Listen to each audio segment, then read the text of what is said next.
अस्सलाम वालेकुम सामीन। 25 शाबानुल मुअज़्ज़म है, 18 मार्च है।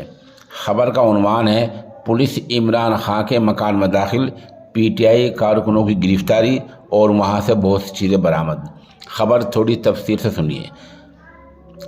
ज़मान पार्क में ऑपरेशन शुरू हो गया है और पुलिस गेट्स तोड़कर साबिक वज़ीर आज़म इमरान खां के मकान में दाखिल हो गई है। पीटीआई के कारकुनों की गिरफ्तारियाँ शुरू हो गई हैं। पुलिस ने पाकिस्तान तहरीक इंसाफ पीटीआई के कारकुनों की गिरफ्तारियाँ भी शुरू कर दी हैं और 15 से ज़्यादा कारकुनों को गिरफ्तार किया जा चुका है। आपको पता ही है कि आज इमरान खां हाई कोर्ट में पेश होने जा रहे हैं। जैसे ही वो पेश होने के लिए गए तो उनके बाद ये ऑपरेशन शुरू हुआ है। इमरान खां के घर के अंदर से पुलिस एहलकारों पर फायरिंग की भी खबर है और ख़बर है कि पेट्रोल बम और पत्थर भी फेंके गए हैं, जिसकी वजह से पुलिस के 3 एहलकार ज़ख्मी हो गए हैं। पुलिस के साथ मौजूद एंटी एनक्रोचमेंट की टीम ने क्रेन के ज़रिए इमरान खां के घर का दरवाज़ा और दीवार तोड़ी।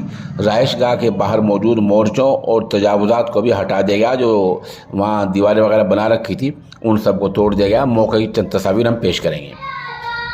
थोड़ी खबर और सुन लें। पुलिस की कैदी वैन और वाटर कैनन भी ऑपरेशन के मौके पर मौजूद थी। पुलिस की जानिब से स्पीकर के ज़रिए दफ़ा 144 का ऐलान किया गया और कहा कि यहाँ यानी ज़मान पार्क में इमरान खां की रहायशगाह के आसपास जो मौजूद जो कारकुनान हैं उनसे मुंतशिर होने की अपील की गई और कहा कि यहाँ दफ़ा 144 नाफिज है। पुलिस का कहना था कि ज़मान पार्क में इमरान खां की रहायशगाह के आसपास डंडा बरदार कारकुन मौजूद थे, जिनके हाथ में लाठी डंडे थे। कारकुन ज़मान पार्क में वाक़ ग्राउंड और इमरान खां की रहायशगाह के पास कैंपों में मौजूद थे। उधर पुलिस ऑपरेशन पर इमरान खां ने क्या कहा है वो भी आप सुनने की बात है। एक ट्वीट में इमरान खां का कहना था कि पंजाब पुलिस ने ज़मान पार्क में उनके घर पर हमला किया है। ज़मान पार्क के घर पर बुशरा बेगम अकेली थी, ये किस कानून के तहत ऐसा कर रहे हैं। इमरान खां का कहना था कि लंदन प्लान का हिस्सा है, क्योंकि नवाज शरीफ की मांग है कि मुझे जेल में डाला जाए ताकि मैं इलेक्शन में हिस्सा न ले सकूं।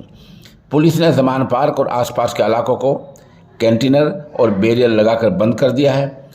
धर्मपुरा रेलवे फाटक और गढ़ी शाहू जाने वाले रास्ते में भी बंद रुकावटें खड़ी कर दी गई हैं और शहर के मुख्तलिफ इलाकों में भी ऐसे किया जा रहा है। पुलिस ने इमरान खां की रहायशगाह के उक़बा हिस्से के आकबी हिस्से के यानी पिछले हिस्से के एक कमरे की तलाशी भी ली है। पुलिस के मुताबिक सर्च के दौरान कानून के मुताबिक जांच अफसर के साथ कम अज़ कम इंस्पेक्टर रैंक की खातून अफसर साथ थी।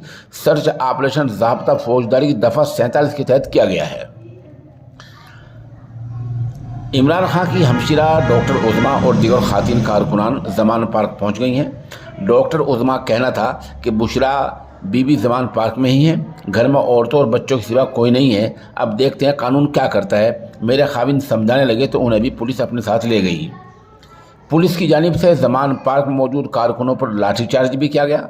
इमरान खां की रहायशगाह से पेट्रोल बम बनाने वाली बोतलें भी बरामद हुई हैं और गुलेले और कैंचे भी मिले हैं। ख्याल रहे कि चेयरमैन पाकिस्तान तहरीक इंसाफ पीटीआई इमरान खां तोशा खाने मामले में पेशी के लिए ज़मान पार्क लाहौर से इस्लामाबाद रवाना हो गए हैं। गुज़िश्ता रोज़ लाहौर हाई कोर्ट ने पुलिस को ज़मान पार्क में 14 और 15 मार्च को होने वाले वाक़यात में तफ्तीश के लिए जांच के लिए रसाई की इजाज़त दी थी। इन अदालत की तरफ से कहा गया था कि पुलिस इमरान खां के वहाँ जा सकती है, वहाँ रसाई हासिल कर सकती है और वहाँ जाकर जाँच कर सकती है। बहरहाल एक तरफ इमरान खां हाई कोर्ट में पेश होने जा रहे हैं और दूसरी तरफ पुलिस उनके मकान में दीवार तोड़कर और दरवाज़ा तोड़कर दाखिल हो गई है और फिलहाल वहाँ पुलिस का कब्जा है, जैसे कि आप तस्वीर में देख रहे हैं।